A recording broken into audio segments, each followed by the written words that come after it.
warahmatullahi wabarakatuh.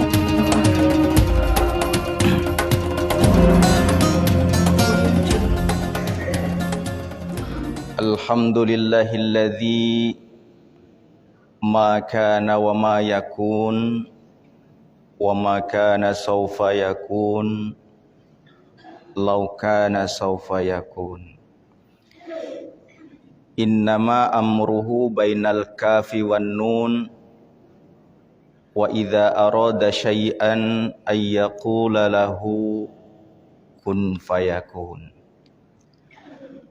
Allahumma salli ala nabiyyina Muhammadin wa ala alihi at-tayyibin at-tahirin wa ala ashabihi ajma'in wa ala ummati ila yaumiddin. Amma ba'du. Hadirin jamaah salat subuh Masjid At-Taqwa yang dirahmati Allah Subhanahu wa taala. Alhamdulillah, pada pagi hari ini kita terselimuti oleh rahmat Allah Subhanahu wa taala. Kita diselimuti oleh kasih sayang Allah Subhanahu wa taala, sehingga kita dimampukan oleh Allah untuk melangkahkan kaki kita di pagi yang buta menuju ke masjid ini untuk melaksanakan sholat subuh berjamaah. Mudah-mudahan yang kita lakukan ini dicatat oleh Allah Subhanahu wa taala sebagai amal kebaikan pengabdian yang diterima oleh Allah. Salawat dan salam atas baginda Rasulullah sallallahu alaihi wasallam yang kita harapkan syafaatnya di yaumul kiamah nanti. Tanpa syafaat dari Rasulullah, sulit rasanya kita berharap surga. Hadirin jamaah salat subuh, Bapak Ibu yang dirahmati Allah Subhanahu wa taala. Cita-cita kita itu kan sederhana sebenarnya. Kita ingin hidup bahagia, hidup cukup, kemudian meninggal dalam keadaan husnul khotimah. Begitu ya. Hidup nyaman, hidup bahagia, meninggal atau mati. Mati atau meninggal? Nah, kalau dalam bahasa Al-Qur'annya mati. Qul innal mautalladzi, maut, mati. Qul innal mautalladzi tafirruna minhu fa innahu mulaqikum. Katakanlah, kematian yang engkau takutkan, yang engkau lari darinya, meskipun engkau bersembunyi, fa innahu mulaqikum, sesungguhnya kematian itu pasti akan mendatangimu. Kita bercita-cita husnul khotimah. Kita membayangkan, memperjuangkan agar di akhir hayat kita, ketika Allah cabut nyawa kita melalui malaikat pencabut nyawa, kita dalam keadaan sujud. Kan indah sekali ya. Dalam keadaan sujud, Allah cabut nyawa kita, bahagianya tiada tara. Lagi ngaji, Allah cabut nyawa kita, bahagianya tidak terkira. Lagi bersedekah, mati, luar biasa. Mati yang dalam keadaan semacam ini dijelaskan oleh sebuah riwayat bahwa kematian bagi seorang hamba yang beriman adalah penghargaan dan hadiah tertinggi dari Allah Subhanahu wa taala. Siapa yang sudah pengen dapat hadiah dan penghormatan tertinggi dari Allah? Jadi bagi orang yang beriman, mati, kematian itu adalah kebahagiaan yang tiada terkira.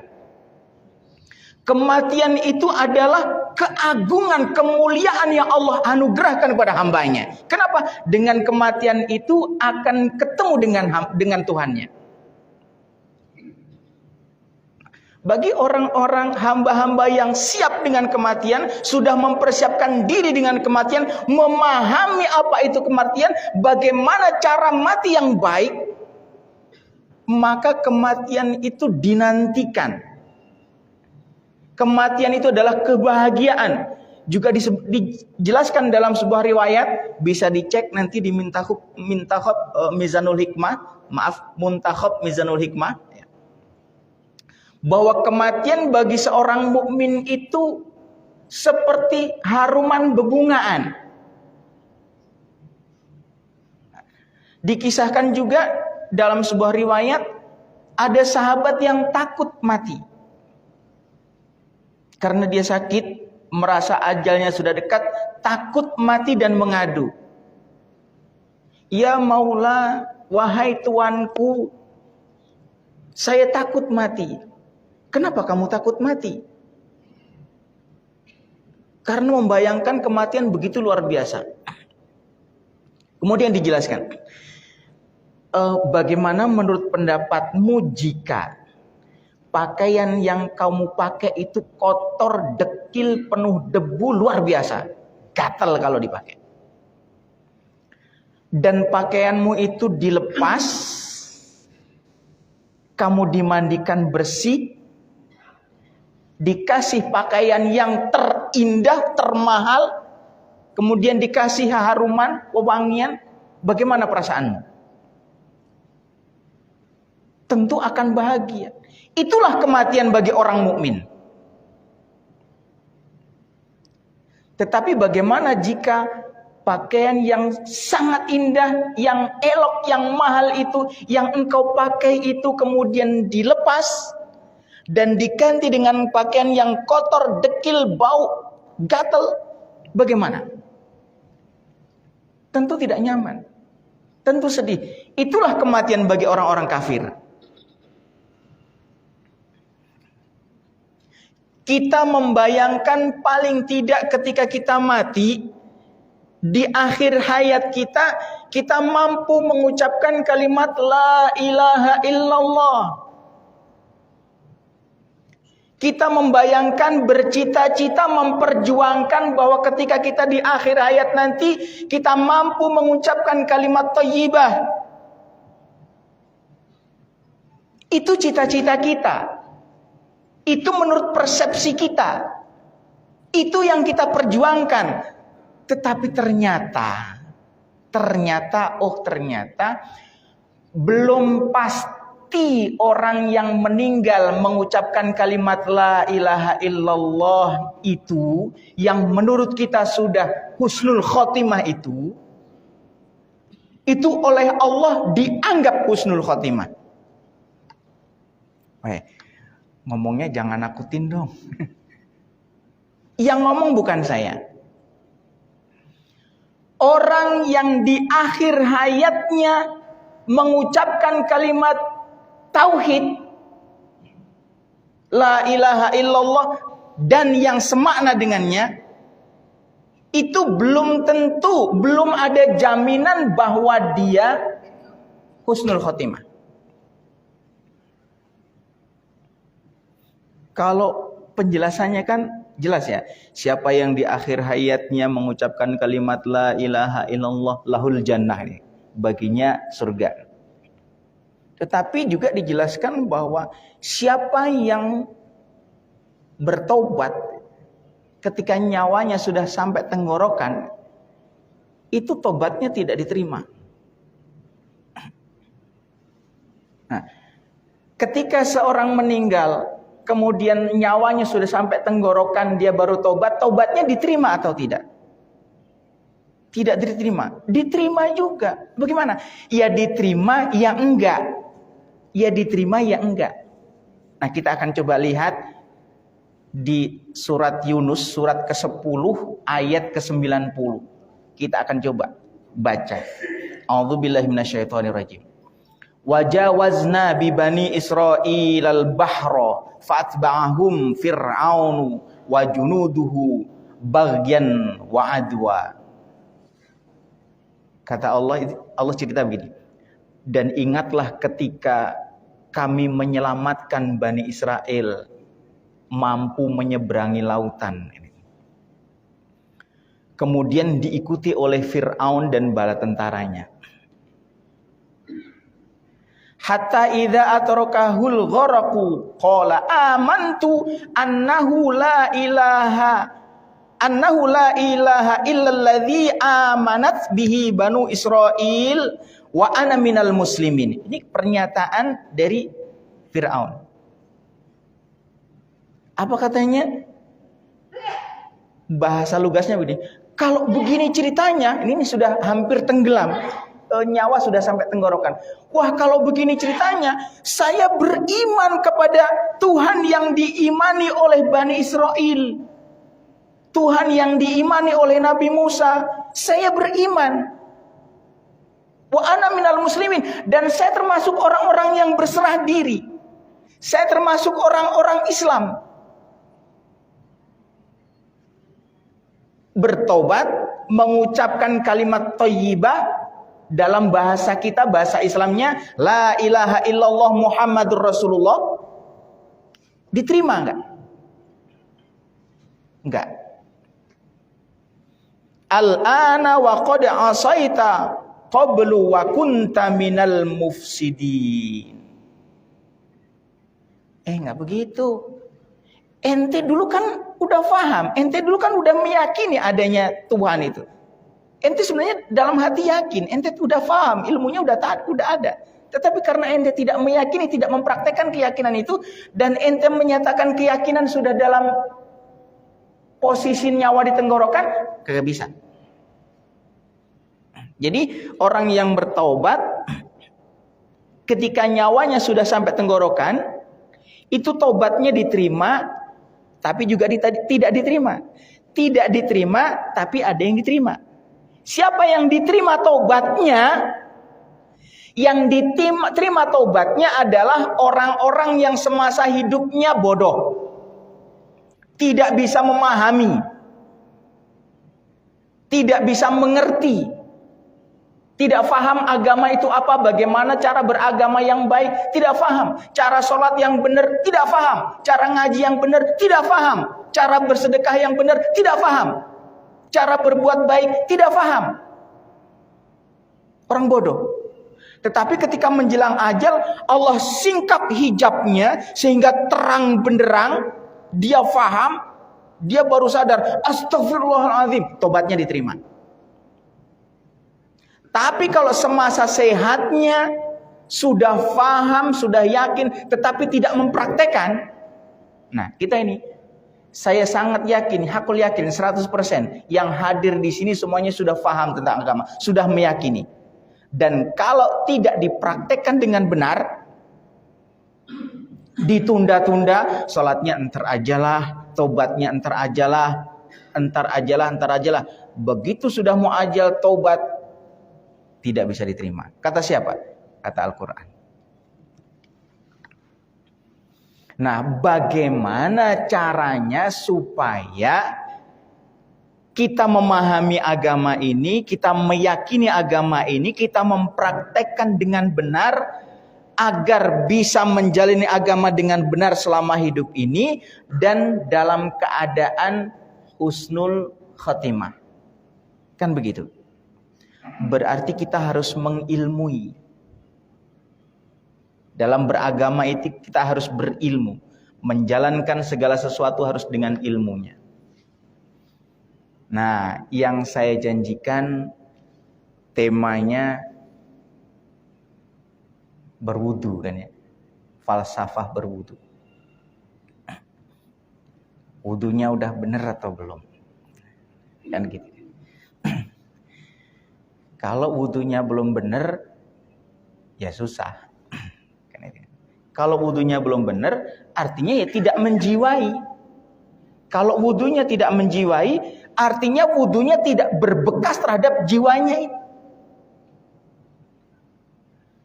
Wudunya tidak membekas dalam dirinya.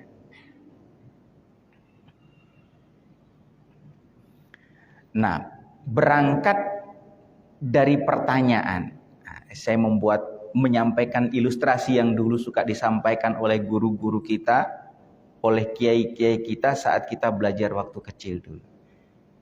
Ada santri yang tanya, wahai ustadz, wahai tuan guru, wahai kiai, kenapa ketika kita berwudu itu yang dibasuh kok sudah bagian yang bersih? Muka, tangan, kepala, kaki.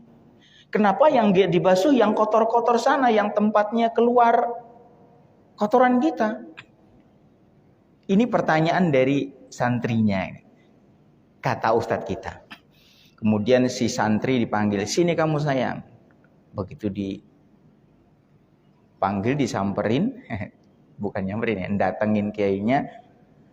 Sini sayang, coba kakinya mana sayang? Kakinya diinjek sama kaki meja gini, ditekan. Aduh, sakit kiai, sakit ustadz. Yang sakit mana? Kaki. Kok yang mengadu mulut kamu? Maksudnya gimana kiai? Nah itu jawaban dari pertanyaanmu. Kenapa wudu itu yang dibasuh itu yang sudah dijaga kebersihannya dan bukan tempat-tempat yang lain? Loh itu yang sakit kaki kamu kok yang mengadu mulut kamu? Ini jawaban dari ustadz-ustadz, dari kiai-kiai, dari ulama kita yang disampaikan ke kita. Dan itu dianggap sebagai jawaban yang final. Itu dianggap sebagai jawaban yang tidak ada tawar-tawar lagi. Tetapi ketika kita buka kitab, baca sejarah, ternyata itu bukan pertanyaan yang muncul hari ini. Itu bukan pertanyaan yang muncul ketika santri-santri sedang belajar. Pertanyaan bukan muncul ketika siswa-siswa di sekolah bertanya kepada gurunya. Tetapi pertanyaan ini ternyata sudah muncul di zaman Nabi. Ditanyakan kepada Nabi. Siapa yang bertanya? Orang-orang Yahudi. Jadi orang-orang Yahudi itu banyak yang bertanya dengan pertanyaan yang banyak kepada Rasulullah. Yang tujuannya yang pertama untuk menguji apakah benar pengakuannya sebagai nabi. Kenapa? Karena pertanyaan-pertanyaan itu juga termaktub di dalam kitab-kitab mereka. Masalah-masalah itu juga sudah menjadi ritualitas bagi mereka. Mereka juga melaksanakan sholat, membayar zakat, berpuasa. Silahkan nanti dicari dalam Al-Quran. Bahwa umat-umat sebelum kita itu sudah Allah wajibkan berpuasa, melaksanakan sholat, dan berzakat. Maka ketika ada orang yang mengaku sebagai Nabi dan Rasul, maka mereka bertanya, benarkah pengakuannya? Nah, ketika pengakuannya itu sesuai, mereka mengikuti Rasulullah. Tapi ada juga yang motivasinya bertanya untuk menjatuhkan. Nah, pertanyaan dari orang-orang Yahudi itu banyak. Di antaranya, wahai Muhammad, kenapa kalian ketika berwudu yang kalian basuh itu anggota-anggota wudu yang sudah bersih? Muka. Muka itu terjaga kebersihannya. Jangankan kotor, keringat saja kita lap. Tangan, kita pakai lengan panjang. Tangan itu terjaga kebersihannya. Kenapa mesti tangan yang dibasuh? Kepala itu kita pakai penutup kepala. Terjaga. Kita selalu jaga kebersihannya. Kalau kotor gatel. Tapi kenapa ketika berwudu kepala yang harus diusap? Kaki kita pakai alas kaki, pakai pelindung kaki. Dijawab tuntas oleh Rasulullah. Insya Allah akan saya jelaskan. Pertanyaannya berikutnya ini. Kenapa Ka'bah dinamakan Ka'bah? Tahu kenapa Ka'bah dinamakan Ka'bah? Bahasa nanti, jika ada kesempatan lagi. Apa 5 hal yang merupakan kemuliaan yang Allah titipkan pada para nabi dan rasul yang kini dititipkan kepada kalian. Dijawab oleh Rasulullah dengan tuntas terkait dengan sholat. Kenapa kalian diwajibkan untuk berpuasa sebulan penuh selama bulan Ramadan dalam 1 tahun? Dan seterusnya pertanyaan itu banyak. Dan dijawab semuanya oleh Rasulullah. Dan pagi hari ini kita akan mencoba melihat kenapa ketika kita berwudu yang dibasuh anggota badan kita yang sudah terjaga kebersihannya. Bapak Ibu, saya mau tanya, anggota wajib wudu, anggota yang wajib dibasuh ketika berwudu itu ada berapa ya? Ada 4. Jadi anggota yang wajib dibasuh ketika berwudu berdasarkan Al-Quran itu ada 4. Idza kumtum ilas sholati faghsilu wujuhakum wa aydiyakum ilal marafiq famsahu biru'usikum wa arjulakum. Nah, nanti kalau dijelaskan lebih rinci kenapa kaki itu bahasanya wa arjulakum, padahal kan sebelumnya anfusikum pakai kasroh. Nah, itu nanti dijelaskan menarik. Tapi nanti kalau pengen tahu ya boleh juga dibuka YouTube saya. Babe Yosuki. Saya ada YouTube, saya jelaskan di YouTube saya. Kenapa ketika kita berwudu yang dibasuh harus muka yang sudah terjaga kebersihannya? Kenapa yang dibasuh mesti tangan yang sudah terjaga kebersihannya? Kenapa mesti kepala? Kenapa mesti kaki? Dijelaskan oleh Nabi begini. Wahai Yahudi, ketika Nabi Adam Allah ciptakan dan ditempatkan di surga, Allah persilahkan Nabi Adam untuk menikmati segala fasilitas yang ada. Wahai Adam, silahkan kamu tinggal dalam surga. Silahkan kamu menikmati seluruh fasilitas yang ada. Hanya wala taqraba hadhihi syajarata fatakuna minadh dhalimin. Jangan kamu dekati satu jenis pohon ini. Kalau engkau lakukan, engkau akan termasuk orang-orang yang zalim.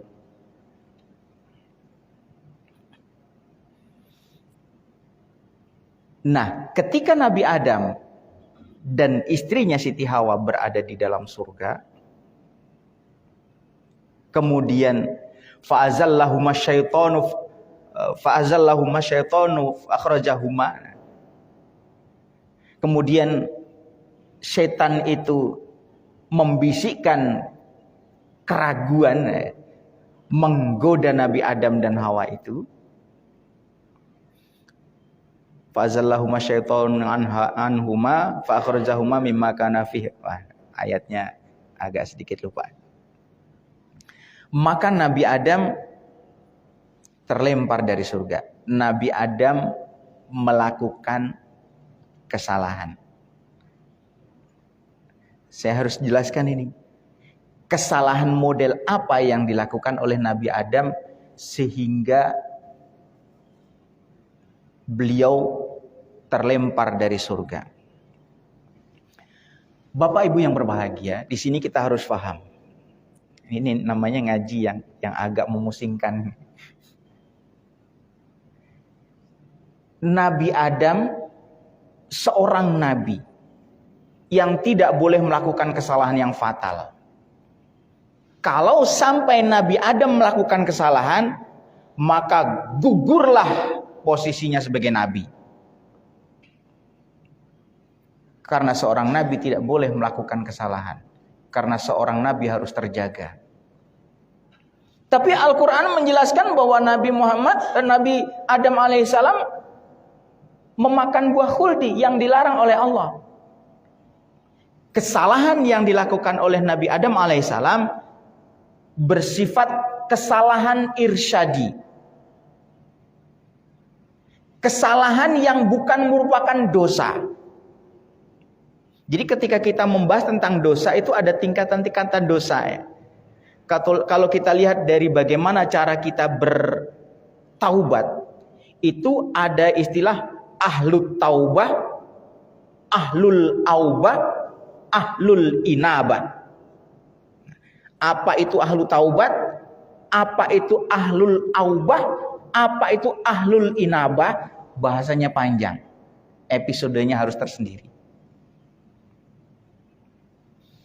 Ada orang yang melakukan dosa. Nah, dosa ini harus ditaubati. Tapi dosa orang ini bagi orang lain belum dosa. Dosa yang dilakukan oleh orang sekualitas ini buat orang lain belum dosa. Contoh begini.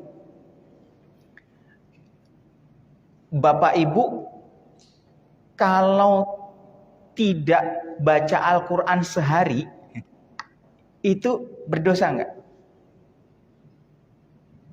Tidak.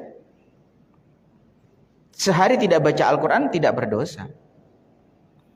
Tetapi tidak baca satu hari, tidak baca Al-Quran satu hari itu apakah dosa? Dosa buat siapa? Yang biasa membaca satu hari satu juz. Orang yang sudah terbiasa membaca satu hari satu juz, satu hari 2 juz, maka satu hari tidak baca, buat dia dosa. Tapi buat kita, apakah dosa tidak baca Al-Quran satu hari? Tidak. Loh katanya tidak baca Al-Quran satu hari, dosa. Dosa buat orang yang tingkatannya ini. Tapi buat orang tingkatan ini enggak. Jadi ada tingkatan dosa. Nah, dosa yang dilakukan oleh Nabi Adam alaihissalam adalah dosa atau kesalahan irsyadi. Artinya perbuatan yang tidak pantas dilakukan oleh orang selevel Nabi. Contoh gini, umpamanya ada ulama kita ya, katakanlah siapa ya, Gus Baha ya, atau Prof. Quraisy Shihab kan. Selevel beliau. Nah, ya, beliau diundang ke Masjid At-Taqwa sini. Beliau diundang di Masjid At-Taqwa. Di antara Masjid At-Taqwa dan tempat beliau berada saat itu jalannya harus mutar. Ya, katakanlah kalau di Masjid Raya Pondok Indah, ya, beliau ada di Masjid Raya Pondok Indah. Kalau jalan yang normal kan harus lewat sono, balik lagi ke sini deh. Tapi muternya lebih jauh kan, katakanlah muternya itu memerlukan waktu 3 jam kan. Tapi kalau lewat jalan pintas itu setengah jam nyampe. Nah, di tengah-tengah antara Masjid Raya Pondok Indah dan Masjid At-Taqwa ini, kita ilustrasikan ini hanya contoh saya. Itu di tengah-tengah itu terdapat lokasi hitam. Lokasi hitam. Ya komplek yang hitam kan ini kan. Sudah paham ya? Karena mengejar waktu dengan berbagai alasan, akhirnya si ulama ini lewat situ. Lewat situ. Pas lewat situ ada wartawan di foto jebret gitu. Nggak usah dikasih keterangan. Kemudian disebarkan. Apa yang terjadi? Wah, ini si ulama masa jalan-jalannya di situ. Dosa nggak lewat situ?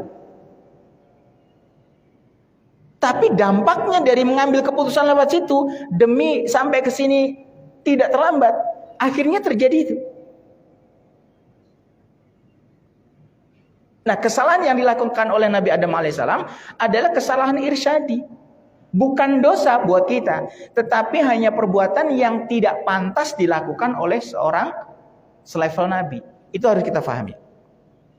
Karena kalau itu kita tidak pahami dan kita menganggap bahwa Nabi Adam telah berdosa melakukan pelanggaran dari Allah, maka kita telah merendahkan kenabian, merendahkan derajat kenabian Nabi Adam alaihissalam.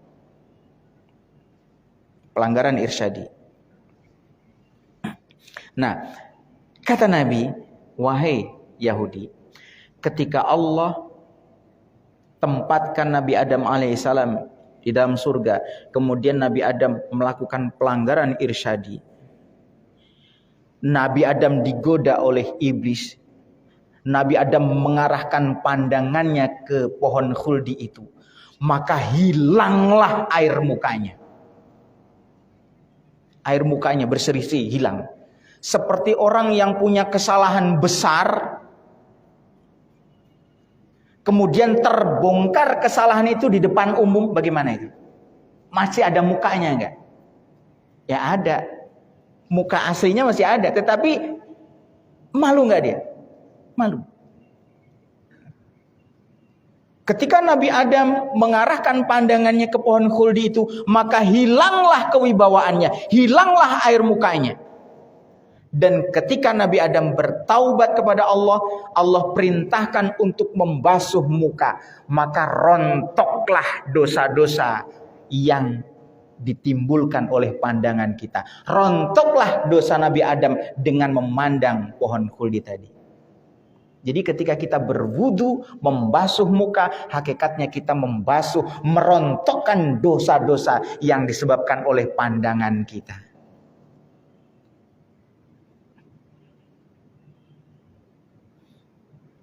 Kenapa mesti tangan?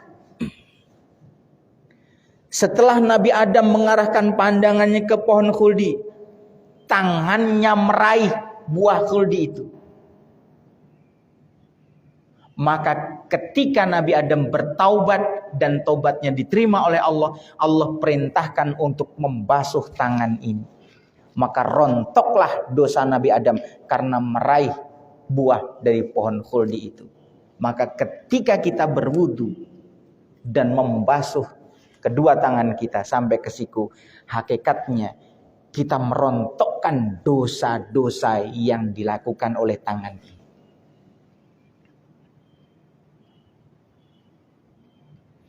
Kenapa mesti kepala? Ketika Nabi Adam melakukan pelanggaran tadi, Nabi Adam menyesali perbuatannya, menangis selama 350 tahun dengan meletakkan tangannya di atas kepala, berjalan gontai tanpa arah dan tujuan. Rabbana zalamna anfusana wa illam taghfir lana wa tarhamna lanakunanna minal khasirin. Wahai Tuhanku, sesungguhnya aku telah menzalimi diri sendiri. Kan tadi diingatkan, ketika iblis membisikkan, kemudian Nabi Adam tergelincir. Wahai Adam, kalau engkau mendekati pohon khuldi itu, engkau akan termasuk orang-orang yang zalim. Nah, Nabi Adam taubatnya dengan kalimat pengakuan bahwa dirinya orang yang telah menzalimi dirinya sendiri. Menangis 350 tahun, ia tidak menangis terus ya. Nangis, kemudian capek, berhenti. Lupa. Ingat lagi, nangis lagi. Itu gara-gara kesalahan yang bersifat irsyadi. Satu kali kesalahan. Karena kepalanya panas dan tidak berani mengangkat mukanya. Ketika Allah terima tobat Nabi Adam, Allah perintahkan untuk, wahai Adam, tegakkan wajahmu, basuh kepalamu. Dibasuh kepala. Biar apa? Biar dingin, biar adem. Nah ini kata kiai kami dulu, kalau pengen anaknya cerdas,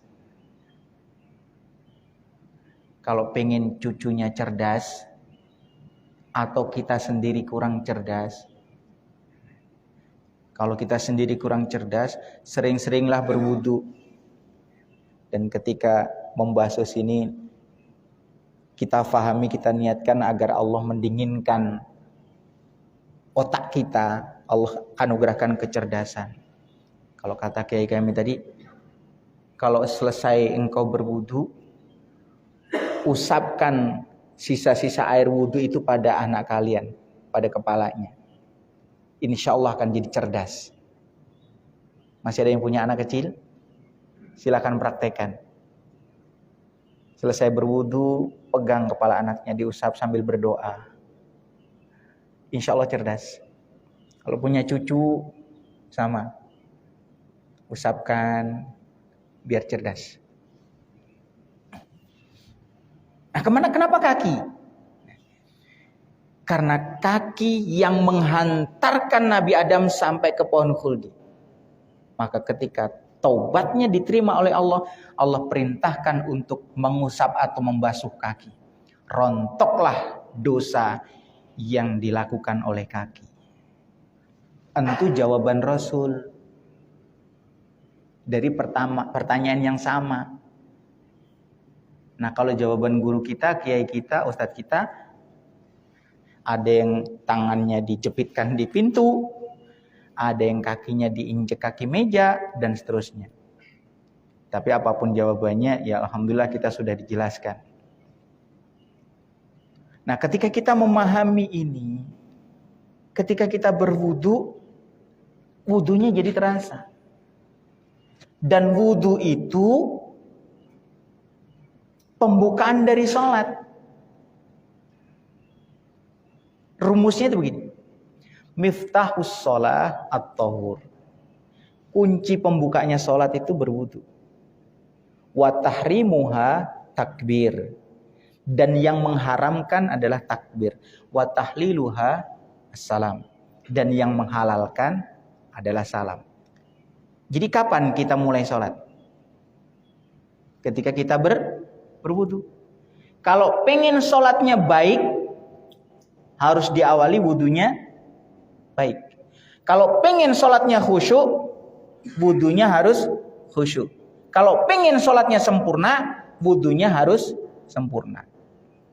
Ini dari definisi ini, miftahus sholat at-tahur, wa tahrimuha takbir, wa tahliluha salam. Itu ada pertanyaan. Kalau yang mengharamkan atau yang membatalkan sholat itu adalah salam, katakan sholat itu salam, ucapan salam itu adalah assalamualaikum, kan itu kan. Bagaimana sholat kita yang 3 rakaat atau 4 rakaat? Di rakaat kedua kita baca tahiyat dan di sana ada ucapan assalamualaika ayyuhan nabiyyu. Itu ada salam itu. Bagaimana itu? Kajiannya nanti. Silakan dikunjungi YouTube saya kalau tidak sabar. Saya pikir cukup, mungkin masih ada waktu mungkin 2 atau 5 menit untuk jika ada yang bertanya. Dan jika ada yang bertanya, kalau pertanyaannya bisa saya jawab ya saya jawab, kalau nggak bisa saya jawab ya mohon maaf. Terima kasih. Assalamualaikum warahmatullahi wabarakatuh. Silakan. Ada aturan syariat, ada adab.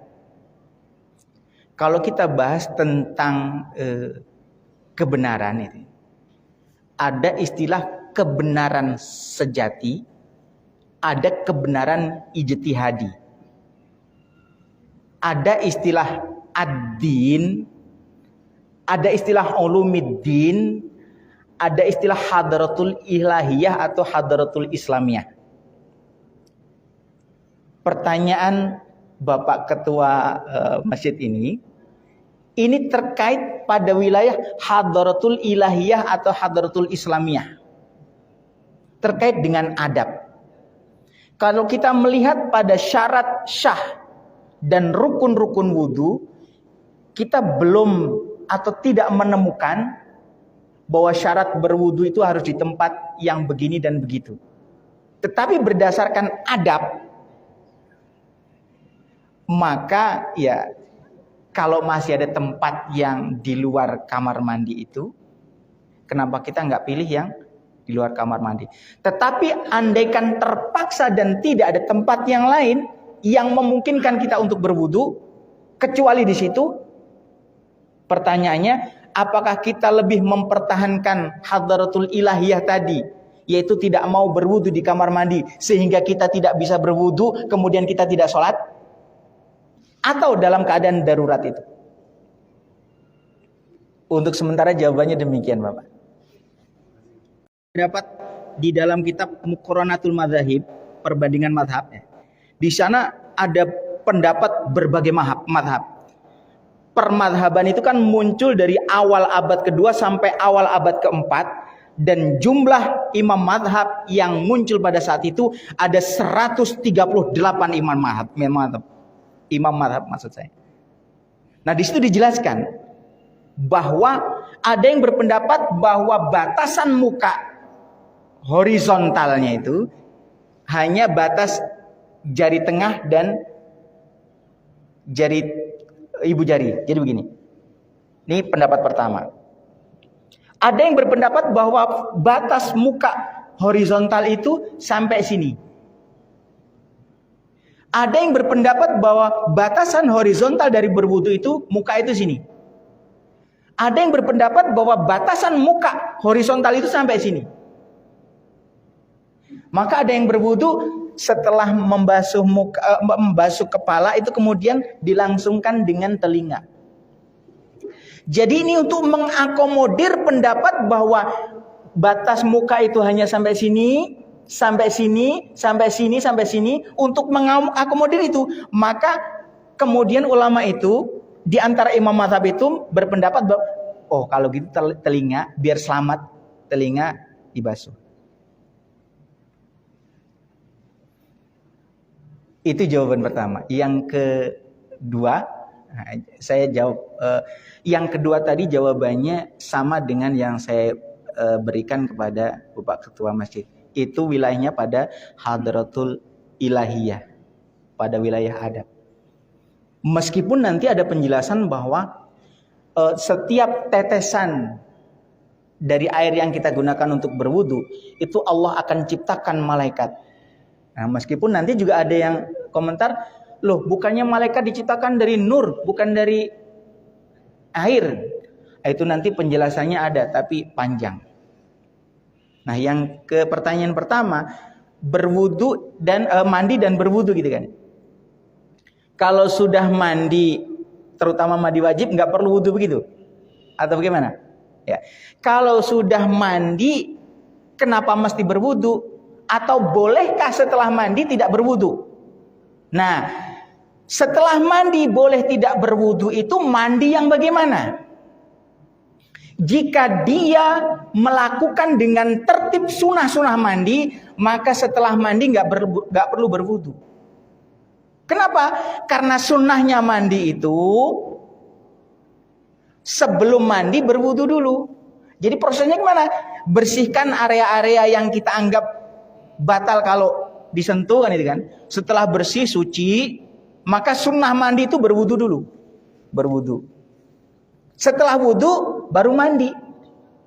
Lah ntar batal, ya yang itu jangan dipegang lagi. Nah, karena ada sunnah mandi berwudu sudah dilakukan, maka kalau mandinya yang semacam itu, setelah mandi tidak berwudu tidak apa-apa. Baru tahu kalau sunnahnya mandi ada wudunya. Makanya ngaji nanti ya, ngaji. Mudah-mudahan ada ngaji fikih di sini ya. Sudah ada ya Pak ya. Baik. Iya.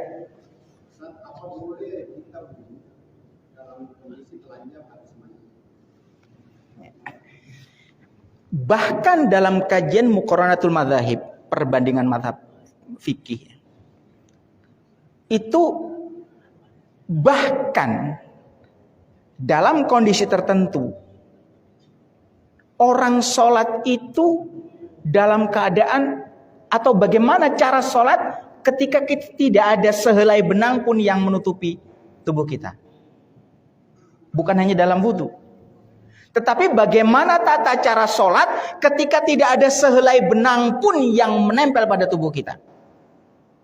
Nanti itu ada yang mengajarkan, oh ketika kita berdiri itu tangan kita itu harus menutupi kemaluan kita.